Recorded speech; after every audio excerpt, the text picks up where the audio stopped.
Hey guys, what's up? It's Phantom Commando here, back with a video that this video this video will be a Xbox video. It's gonna be all about Xbox today, guys. I'm so sorry for the lack of uploads lately. I'm so sorry about them.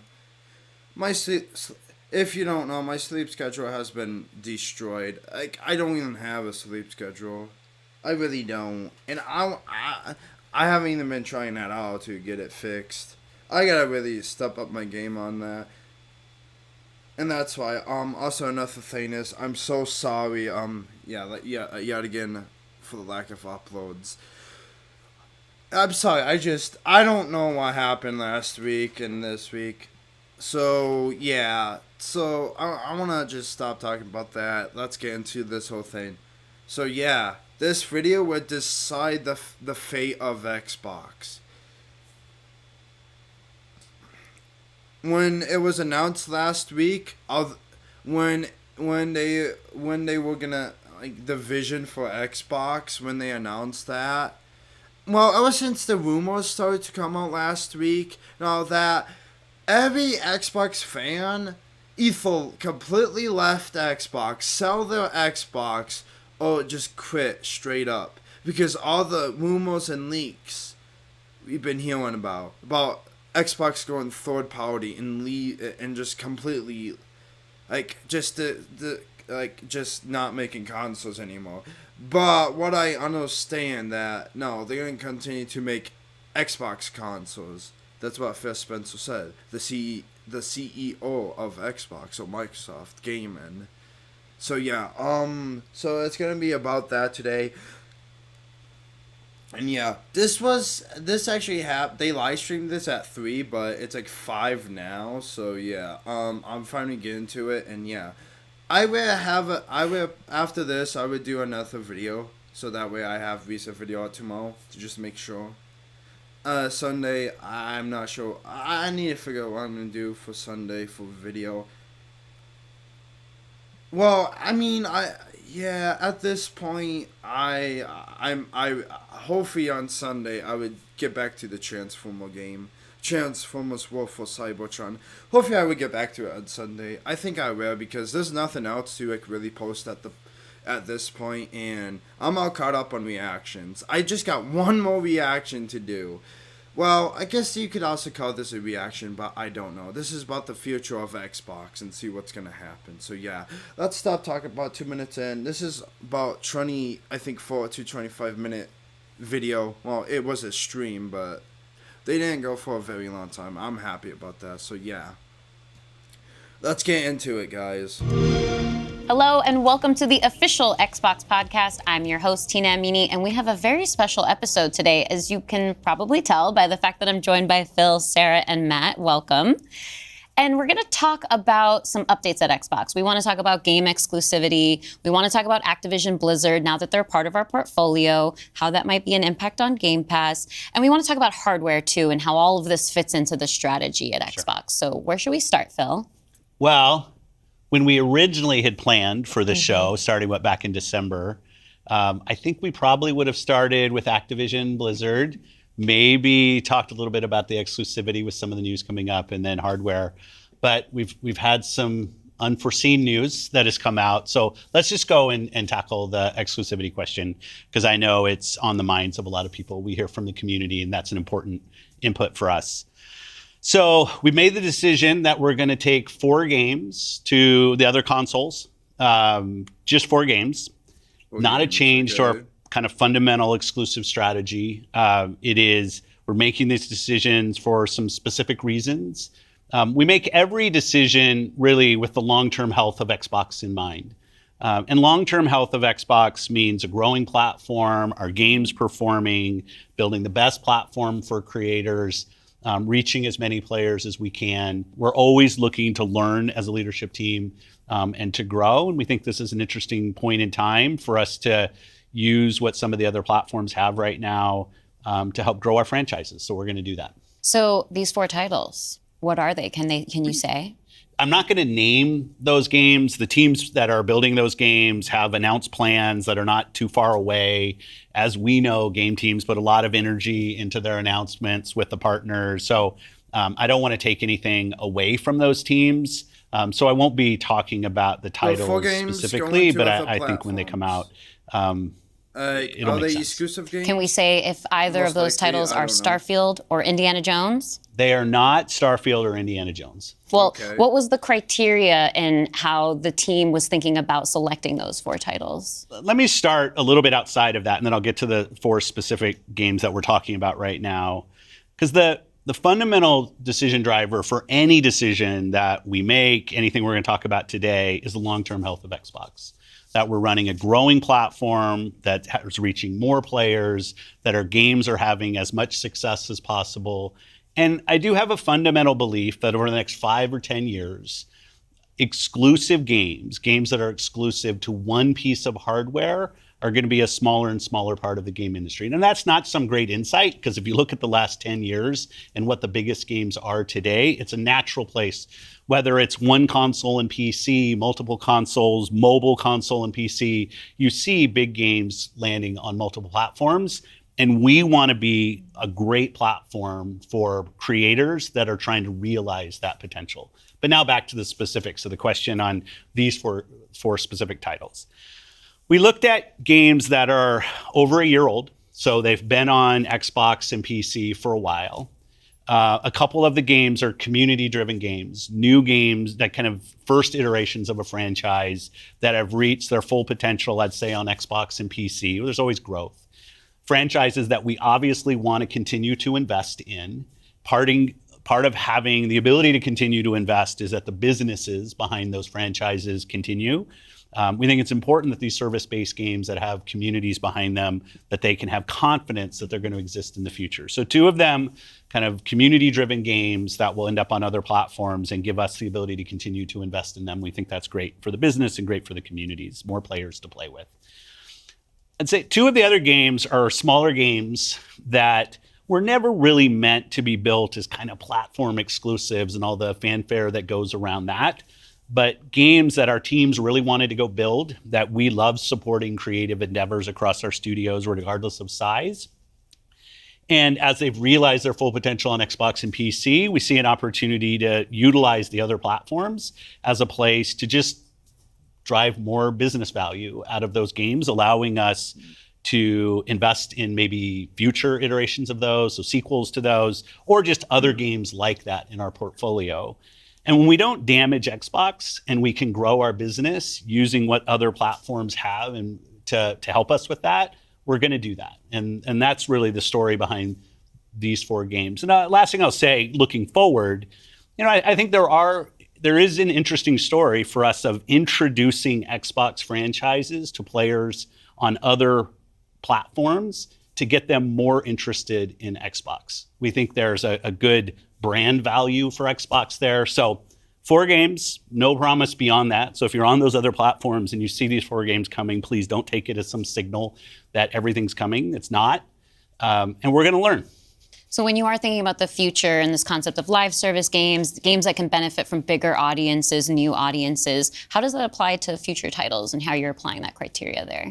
Yeah, there's really no fundamental change to how we think about exclusivity. We just came out of Developer Direct, which was an awesome show, where we showed great games that are coming to Xbox and PC and cloud, which really makes them accessible to hundreds of millions of people. So it's this kind of, we're really focused on a couple platforms and what's going to show up there. But our key of play the games you want with the people you want, anywhere you want, when everybody plays, we all win. These have been part of our strategy for years and will continue to be.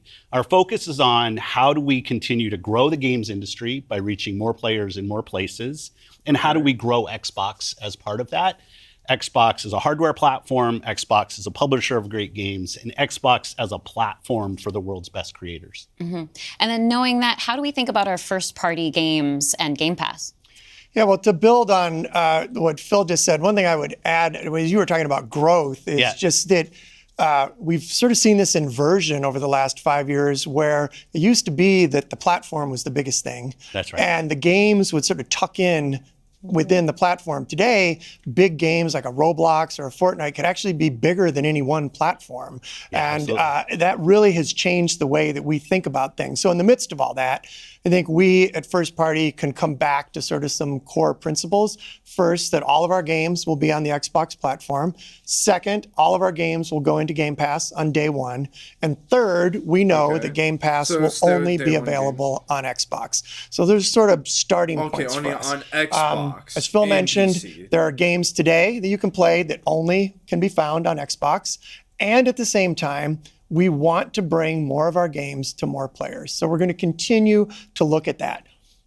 Kind of moving aside, though, from some of those and thinking more about what does it really mean for the player, to me, the two key things are cross-play and cross-save.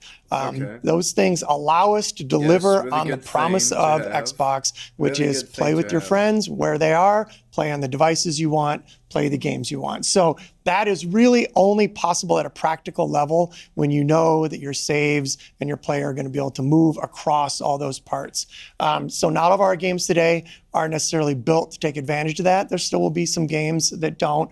As we bring more teams into the Xbox family, there's some catch up to do as we get there. But that cross-play, cross-save is like so fundamental to what we're doing. And I think is something that we as First Party get such a good benefit from being so close to the platform. Yeah, absolutely. I mean, that's one of the things, like you said, all of our games are always in Game Pass. And so I'm excited to announce, with the coming together that we had with Activision Blizzard King, that Activision and Blizzard games are coming to Game Pass, starting with Diablo 4 on March 28th, which I'm super, super excited to share today. And it's all part of our commitment to make Xbox, the Xbox experience and the games that we build as widely available as possible. So now the 34 million Game Pass members can all enjoy the fantastic experience of Diablo 4. Amazing. Can we come back to the point, Phil, you mentioned at the top, this isn't really a change in strategy for us. Can you recap for me how it isn't? Yeah, and I thought both Matt and Sarah did a really nice job of talking about what we're doing on Xbox, where we're going. If you take a platform feature like Xbox Play Anywhere, which has been a promise that we've made on our first party games, that you can buy our game once, you're going to get play across Xbox and Windows. I think we're the only platform that does this. That makes it possible for you not only to play with your friends wherever they are, but to know that you actually have multiple entitlements to the games. I think that's a technology I would love to see applied to more platforms. But it is this view that people are going to play Xbox in multiple places. Whether it's play the games you want with the people you want, anywhere you want, whether it's content, community, and cloud, whether it's when everybody plays, we all win. Like we've had different taglines, different strategy, kind of words that we've used, but always with this view that Xbox is a platform for creators who want to reach the most players. Our investments in xCloud, our investments in franchises like Minecraft and now Call of Duty and other large franchises so that we learn how to build those. This has been a strategy that we've been on for, I'd say, a decade. It's not about one device. It's not about games in service of a device, but rather the devices that people want to play on should be in service of making the games as big and popular as they possibly could be. Because really a healthy creator community on Xbox, a healthy creator community in gaming all up is the thing that all of us as game players should be voting for, because that's the thing that will lead to the best long-term success and growth in this industry. And my understanding just from listening and learning from you three over the past few weeks, just understanding what's happening with Xbox is that we see trends with player behavior where people are playing on multiple devices. That is the reality. And we have put some games out on multiple platforms before. So my understanding is that that's been good for players. How does that come back to the business with all of that in mind? Yeah, as you said, we have shipped games on other platforms. In fact, realistically, if you look with the addition of Activision and Blizzard and ZeniMax, we're one of the largest game publishers on PlayStation. We're one of the largest publishers on the Nintendo Switch, especially when you put Minecraft into the equation as well. And now we're one of the largest publishers on mobile platforms as well. And that's not something that we want to back away from. We want to continue to be building great games that millions and millions of people can love, and that they can play those games where they want to go play. But we do understand the business success that Xbox has to have. Us as leaders in this business, the system today, the system that all companies that we play video games from, is a world of you got to be growing your business. Growth in our Xbox business is critical to the long-term health of Xbox. Many people know I've been on Xbox for over 20 years, and I want to make sure Xbox is in the best position for the next 20 years. That means healthy player community, healthy creator community, and healthy business. So when we look at opportunities to allow more people to play, more people engage, more people to buy, more people to subscribe, it's all about putting Xbox in the best position. And our hardware is a critical component of that. The absolute best experience somebody has on Xbox is hardware that your team builds and that people play on. But that's not going to be everybody. We fully accepted that we're going to have Xbox players across all kinds of devices. If the hardware, if Xbox Series X and S is the main, like, the thing you're going with, why is it not selling good? You have to change. No, I understand. I know. I feel the same. That more people should be able to play good games. Like, more people that don't have like a console or a PC.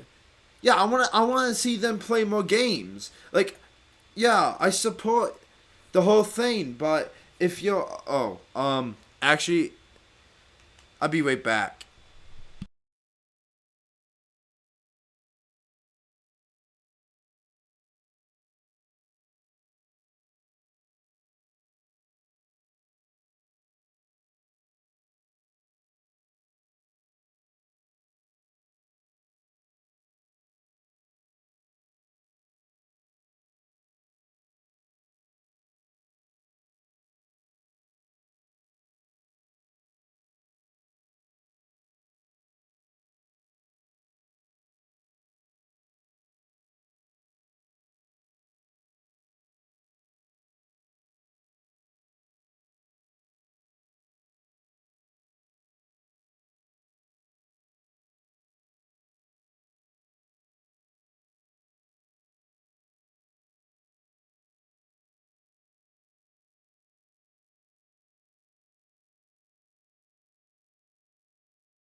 I'm sorry about that, guys. So back to what I was saying. The main thing about the main thing about your whole business is about your console, your hardware, is the Xbox. Why is the Xbox Series X and S not selling well? And why is the Xbox Series X and S behind the Xbox One?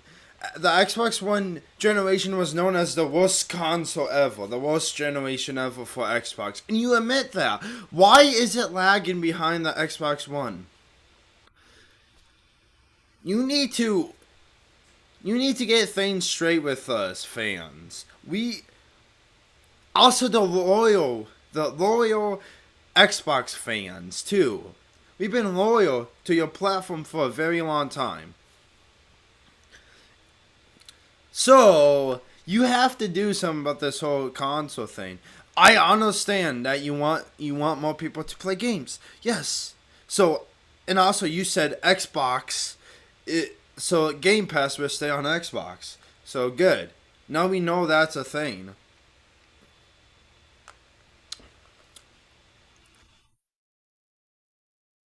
So I think a lot of people think about 2023 as this incredible year for gaming. And in a lot of ways it was. There was some really amazing releases that I think we all enjoyed. But what were the signals behind the scenes that maybe indicated how we wanted to look at the future of Xbox and how we kind of keep up with the industry? Yeah, such a good question. And I think it's, as people who care about the industry, which I assume is people who are watching this, it was an amazing year. Some great launches, some of the games that I think will stand the test of time and people will be talking about a decade from now. But it's an industry that didn't really grow. And what happens when an industry doesn't grow? You end up with some job eliminations, which we had. We had even our own hard decisions to make about building a sustainable business for ourselves, but in no way were we alone in that. When you think about a healthy industry, I want players who believe that they will find the best games on the platforms that they love. I want people who invest their careers in working here to feel like this is a place that they can be successful. And that really is down to being part of an industry that is growing. If you listen to Lisa Su, the AMD CEO, she'll say that AMD-powered consoles are likely to decline in 2024. I think there's an amazing set of games coming in 2024, but if we don't get to growing as an industry, the industry will struggle. And today there's really two choices on how do you grow the industry. Do you say I have a fixed number of players, the players that we have today, and do I find new ways to monetize those players to get more money from the players that I have? Or do you think about how do I expand the business I have by finding new players and adding those to the base of players that already play? Our focus on Xbox for the last decade has really been on that latter point of how do we make sure Xbox is growing for our players, growing for our creators, so those people are finding success on our platform, which will grow the Xbox business and put Xbox in a position to be very strong for years and decades to come. Matt, earlier you were talking about these growing gaming communities, how they're incredibly large and comparable on such a different level when we think about console audiences. Like you mentioned Roblox, you mentioned Fortnite. So how are we're obviously thinking about our responsibility, our hardware responsibility is supporting the growth of gaming communities. How has that actually shown up for the players? Are there other games we can speak to? Okay, there's one thing. They said the president at AMD, that's a lie. I don't think console sales would drop. I don't think they would decline. Like, we all know how successful PlayStation has been for the last 20, maybe 30 years. I'm not sure how long that PlayStation has been around for, but I know it's been around for a very long time, like Xbox. The first ever Xbox came out in 2001, okay? And that was 20 years ago? So, yeah. Well, not 20, maybe more than that, but yeah. 2010, that was 10.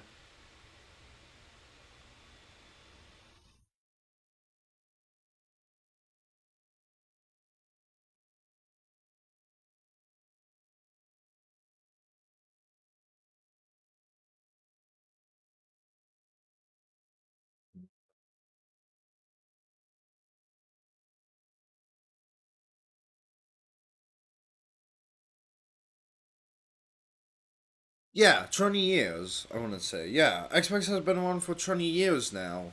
Sony probably 30, always 25. But yeah, yeah, Xbox has been around for a long time. From our portfolio? Well, as Phil mentioned, I mean, two of the biggest ones for us, Call of Duty and Minecraft, I mean, they are driven just from the bottom up by the communities of people that play those games, which is so great. I think about it for the player community, it comes. Yeah, another thing about that is, I don't think consoles would decline. If that's what they were saying, no. There's no way consoles would decline. They're too big. They're just too big. Like, look at PlayStation. They have sold more than the Xbox. And recently finding out how many consoles that sold in this generation, finding out in total of consoles that sold was 77 million consoles, PlayStation and Xbox combined, and and probably the Switch if you call that a console, probably. So yeah, 77 million consoles sold this generation so far, dude. There's no way. There's no way it would have. There would be no way it sold 77 million. If that was the case with consoles declining, it wouldn't be 77 million. It probably would be down to let's just say to 20 million. And if that was the case, yeah, you could see a huge decline. But consoles are not on a decline. They continue to get better and better over time, over generations. Like, imagine, dude, honestly, everyone has been talking about the PS5 Pro, and I know some people, and I know other people were talking about the Xbox Series X digital console. Even though I think Phil Spencer, I think still says, yeah, we have no plans on releasing a mid-gen refresh for this generation. And I think they're just focusing on the next-gen Xbox. Because, honestly, I would rather be focusing on the next-gen console. If the Series X and S were the most powerful consoles, right? Well, I know the Series X is the most powerful console. I mean, I've been an Xbox fan for a very long time. I'm not no fanboy, but honestly, the first ever console I actually grew up with was the PS2. But, you know, Xbox. I always have been an Xbox guy. I don't know. There has always been good games on Xbox, you know.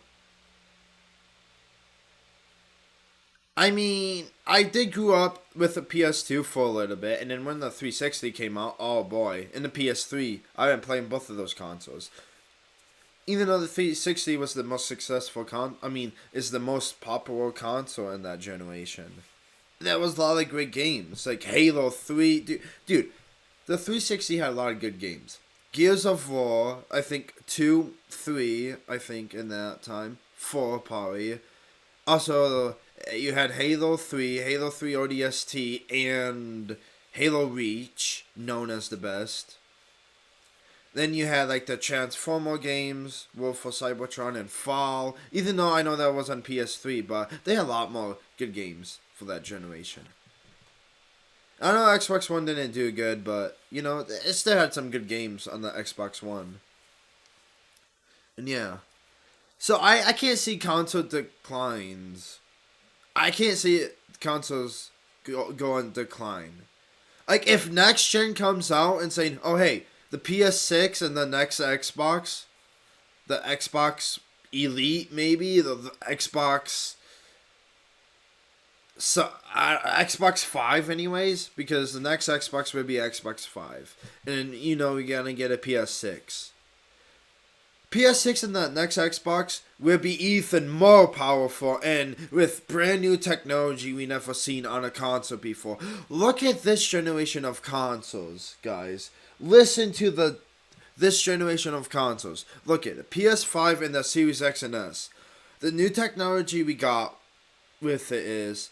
Also, another thing about it is, with these next-gen consoles, you could play games in 4K and do a solid 60 FPS. Also, and you have a couple of different options. With the consoles. You have a couple of different options. Quality mode, performance mode. You never seen that on a console before. You have an FOV slider. I think you kind of had that on the last gen, but most likely you had it more on next gen anyways. Then you have ray tracing that has never been on a console before. That's brand new. I know it's AMD, and I know it's not the GeForce, not the RTX everyone wants. They would rather have GeForce than AMD, but hey, AMD's ray tracing is not too bad, you know. I know it could be better, but hey, you know, you can really see that improve here soon anyways. Heck, dude, with next-gen consoles, you can actually play games up to 120 FPS. That's something you could never do on a console before. You know, I know last-gen consoles you could still do 60, even though I don't think games really did 60. Unless if they did, but some games didn't even do 60. But I know for next-gen, we got some games that could not do 60, but yeah. Imagine the PS5 Pro, you know? Yeah, that probably will beat the Xbox Series X, but I don't care about that. I really don't. Because if Microsoft is working on the next gen early, like they did with the 360, then they will at least have advantage, and hopefully have a good lineup too for the next Xbox. Heck, last I knew, there's some new there's some new Halo games being worked on. So yeah, and they're probably trying to get those next Halo games ready for the next Xbox. Heck, probably like one more Halo game before next gen, maybe. But yeah, again, they did say 10 years before the next Halo, but I don't think they're going to be doing that because, yeah. I don't think they will, but, yeah. Okay, let's stop talking about it. Man, 30 minutes in. This is going to be a pretty long Comes video, down but to I just want to just point it out and all that. where are the friends, where are the people you play with, Okay. and then equally important is where have you built up your library of games, right? Where have you invested? Where's that library? I think those two things probably are some of the biggest influences on where people choose to play and what devices they choose Absolutely. to play. Yeah. When we think about, on the other side, the developer side, just any game developer wants their game to find the biggest audience possible. That's just the nature of building a game. You want people to enjoy and participate in what you've made.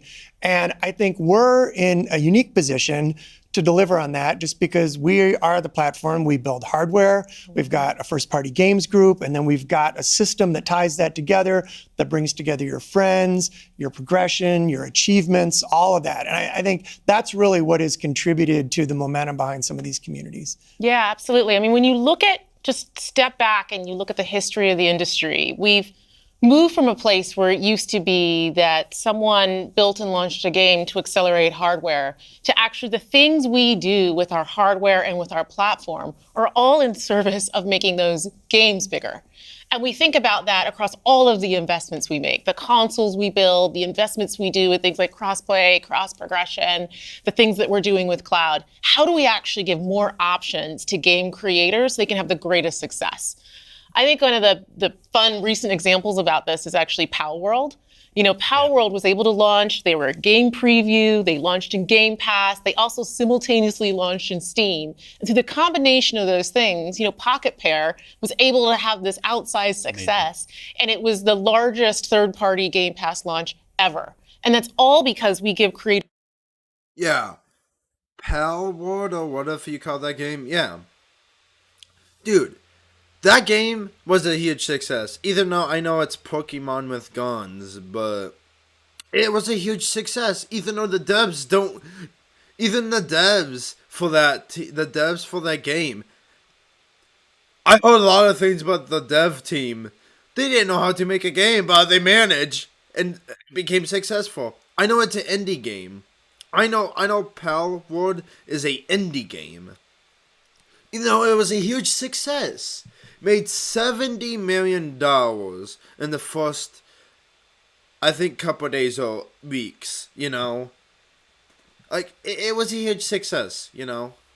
So let's continue. There's options on how they can launch their games. We've got subscription, we've got retail, we've got free-to-play, we've got game preview, we have the consoles, we have our experience on PC, and they can access all of those things. And when we step back and we just look at the performance of our platform all up, we know it's working. We're at the highest level of users on console, the highest level of users on PC, the highest level of users on cloud ever. What are you talking about? Are you talking about Game Pass or the console? Because if you're talking about console, yeah, no. I want to say that. On PC, yes. You can see a lot of people on PC. Cloud gaming, I'm not sure how many people are playing cloud gaming. I know that's still in beta, but I know at some point it would be in a good state. I don't know. Last time I played cloud, when I tried out cloud, yeah, I didn't like it because I know it's still in beta now, but I'm not sure how good it is now because it's been a long time. But if you're talking about Xbox, you have sold over 7 million units. Even though it's still lacking behind Xbox One. You need to change that. It needs to surpass the Xbox One. It really needs to. But if you're just talking about Game Pass, then yeah, I could see that. I mean, not see that because it makes no sense.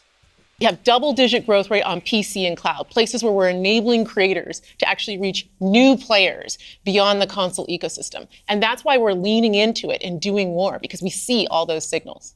So we're talking about the role that hardware plays for creators, for the games and those communities. What about the role that hardware plays for us as a business, for Xbox? When we look at our hardware, it really is, and Phil said this earlier, it's where you get like the most flagship seminal experience of Xbox. And it also represents a developer target. Our developers can build the specs of our hardware, and we invest to make sure they know when they do that the games are going to run great on our hardware, but they're also going to be able to be accessed across any screen because of all the other investments we make. So we're giving them an easy way to access as many players as possible. And we actually have more creators right now building for Xbox than ever before by nature, thousands of them by nature of those investments. And we got more to come. There's some exciting stuff coming out in hardware that we're going to share this holiday. And we're also invested in the next generation roadmap. And what we're really focused on there is delivering the largest technical leap you will have ever seen in a hardware generation. Wait a minute, are they still... Wait, does that mean the digital Xbox Series X is actually going to be coming out this holiday season? Yo, I may want to upgrade. Because with the Xbox Series X digital console, they have made some upgrades to it, you know? Instead of having Wi-Fi 5, they would have Wi-Fi 6E, and that's a huge jump, and that means better connection speeds anyways. Better internet speeds, actually. Also, I know they have some other new stuff. Also, if they're talking about the new controller, I know there has been leaks about the all digital Xbox Series X and controllers and other stuff. That's crazy. And they are focused, even heck, they're talking about next gen. Like, after hearing that, they'll make it a huge leap. What huge leap is this?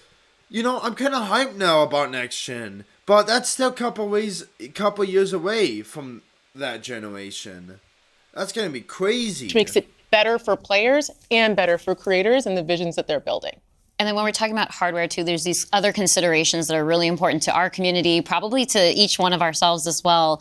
When you talk about library, because I want to dig in on that a little bit more. You know, as we talk about cloud in the wider entertainment industry, there's conversations about streaming. How is that impacting how I own my content that I've invested in? So what can we say about our stance around game preservation?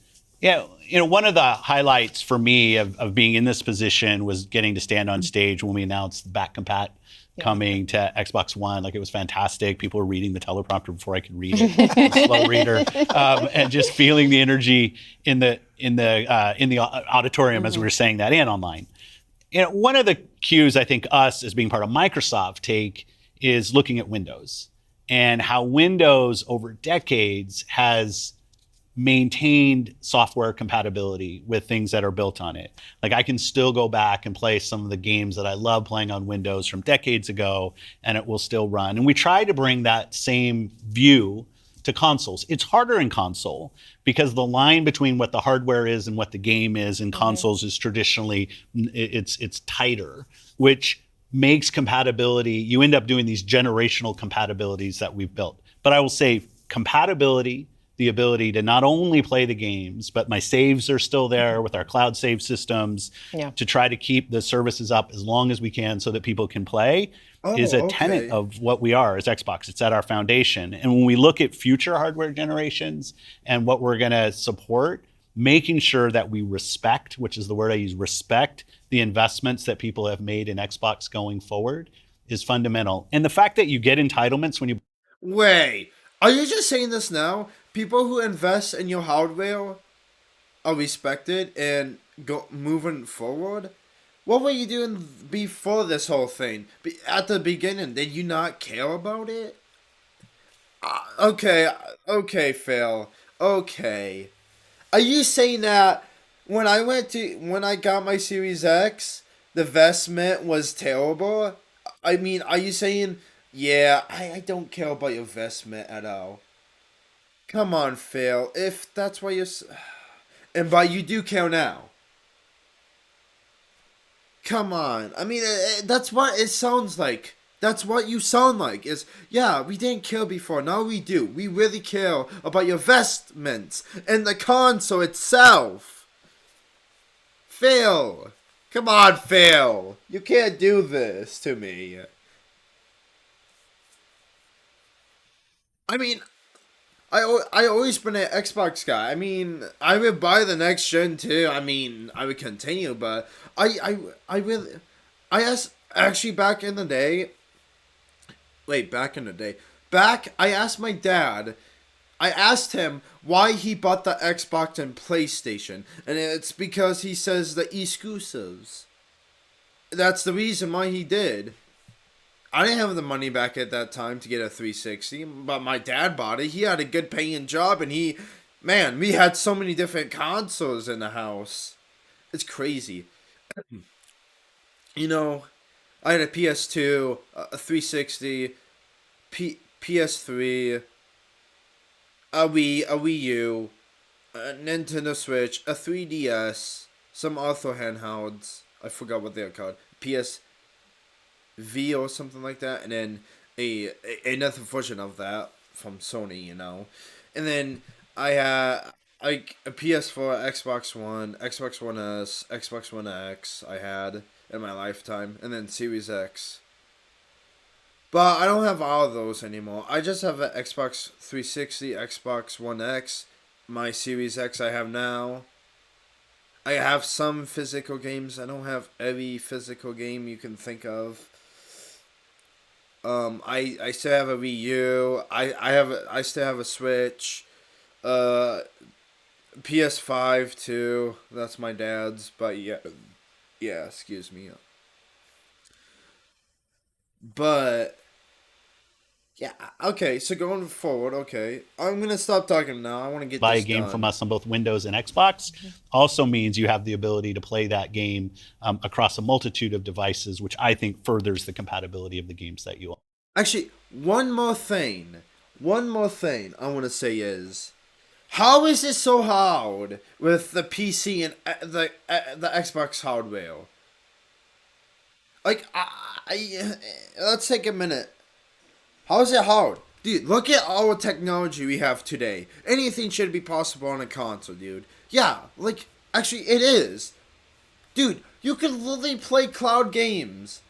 You could also, dude, you could download stuff on the Series X before they remove that feature to download stuff. And you could play on different cloud websites like GeForce Now. You could actually play your cloud games on that. You could actually play PlayStation games on the Xbox Series X. It's funny, using the Microsoft Edge on here. Yes, the Xbox still has a Microsoft Edge. It's been updated a lot, but there's some performance issues I wish they would fix. Hopefully they do take this device. Hey, if you're watching this Xbox, there's some performance issues with Microsoft Edge that need to be fixed. Like, it lags and stuff. It does crash too. Not a lot, but sometimes. Yeah. It just needs some performance fixes. That's it. But let's continue. Can we go back to what Xbox stands for today? I think we've pretty much Yeah, what covered does it all of stand the for elements, today, but if in you could this break day it and down for age? me. You know, when you play on Xbox, what we're saying is you're playing on a platform where you know the biggest games in the world are always going to be. You're playing on a platform where you get to access Game Pass. And all of the games from our incredible range of studios will always launch in Game Pass day one.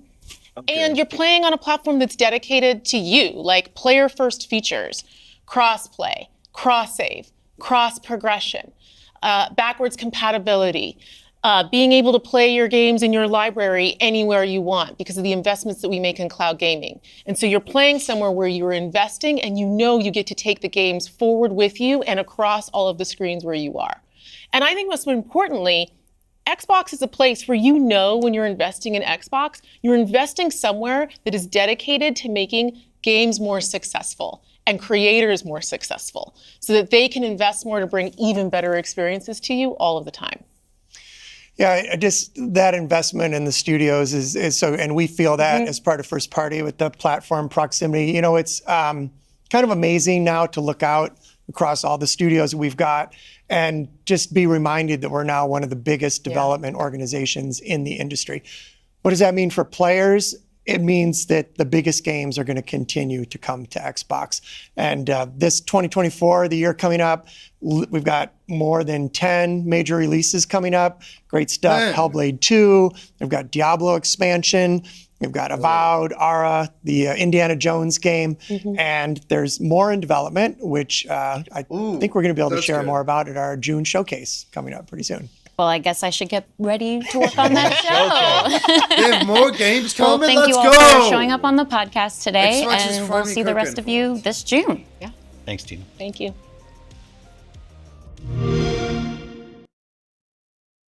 Xbox.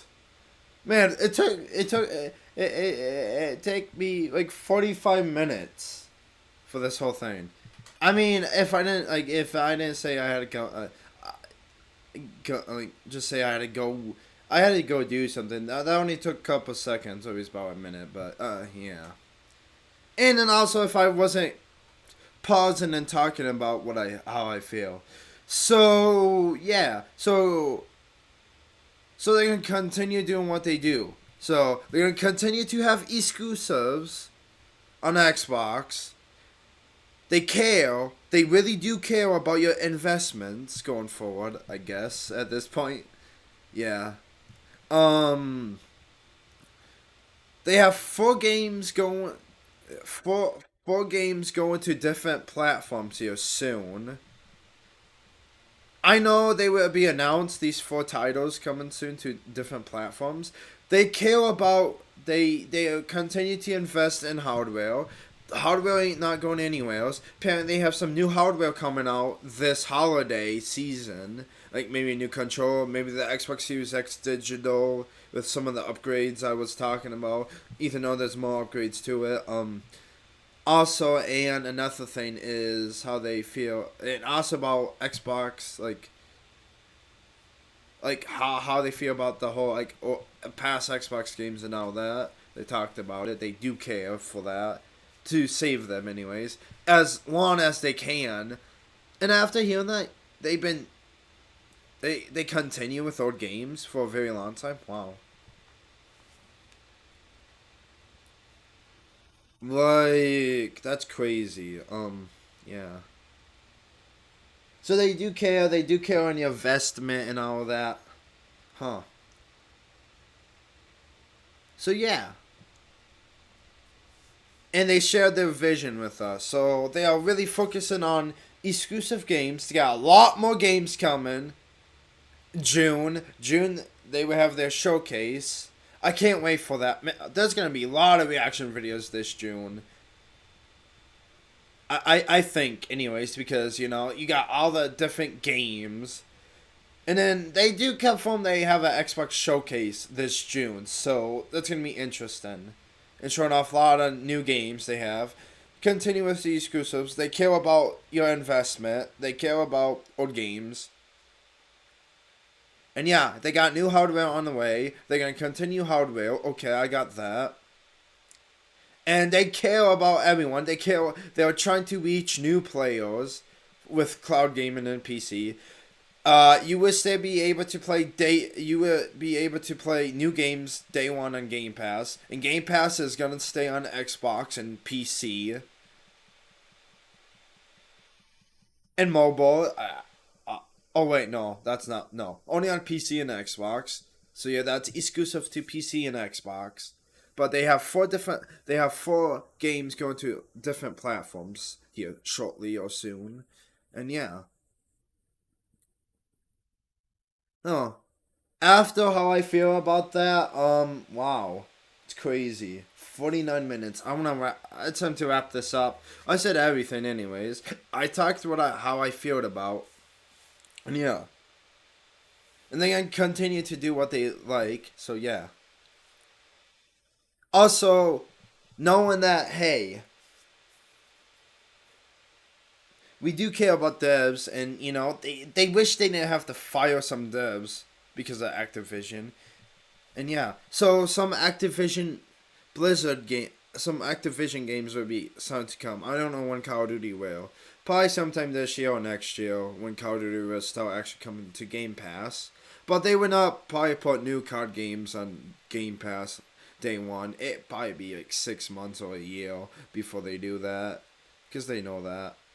If they did that, they know. And they have invested in their hardware, cloud saves, all the cloud stuff, and all that other technology too. So yeah, it's gonna be super interesting to see what the future holds.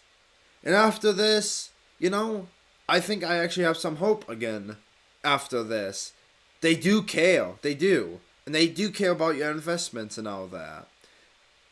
There's one thing I wish they talked about is physical games. What is going to happen with physical games? They did not talk about that, though. I guess we gotta wait and see what's going to happen with physical games. I know Walmart is going to discontinue Xbox physical games. That sucks. I need to start buying some physical games.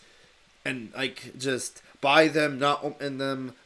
Have them sealed so that way in the future they would cost a lot of money. Sell them. Because I know in the future physical games will be, a lot of money and worth a lot of money too. And yeah. So I think I'm gonna wrap it up for this video from Xbox. It's actually a good thing, I guess, too. Wow, this is a pretty long video. I was not expecting to be almost an hour-long video, but I talked what I wanted to say, said what I wanted to say, and yeah, so that's the future. I have some hope again. They do care, and they do care about the fans too. Forgot to mention that. So yeah, so I can't wait. They have a lot of new games coming. Showcase new hardware too this holiday season. I cannot wait. So yeah. Also, there's a new console update that came out today, and I updated. And now you can see if you have stick drift now on your controller. If you go to the Xbox Accessories app. Also, make sure you update your controller too, because there's a new controller update. You need to do that. If you haven't already updated your Xbox yet, you better do it, and then update your controller, and then see if your controller has stick drift. You could do that now, so that's awesome in today's new console update, by the way. And yeah, so they do care, so yeah. I have hope again. I cannot wait for the future of Xbox. And yeah, I want to say thanks for watching, guys. I know this is a pretty long video. I'm sorry for that. And yet again, I'm so sorry about the lack of uploads lately. Sorry, because of my sleep schedule, I need to start trying to go to bed earlier than I normally do. And yeah, thanks for watching, guys. If you're new here, if you're new in general, thanks for watching. If you're new, subscribe, hit the notification bell, leave a like, drop a comment, and yeah. Also, you can follow me on Twitter or X at Ranger Ultimate, or is it at Ultimate? No, at Ranger Ultimate. Ah man, I don't think I've been saying my Twitter. I do have a Twitter. You can follow me on there. I just retweet stuff about Xbox and other things, game and news, pretty much. I retweet about. So yeah, you got that too. And yeah, thanks for watching, guys, and I will see you guys in my next video. Goodbye.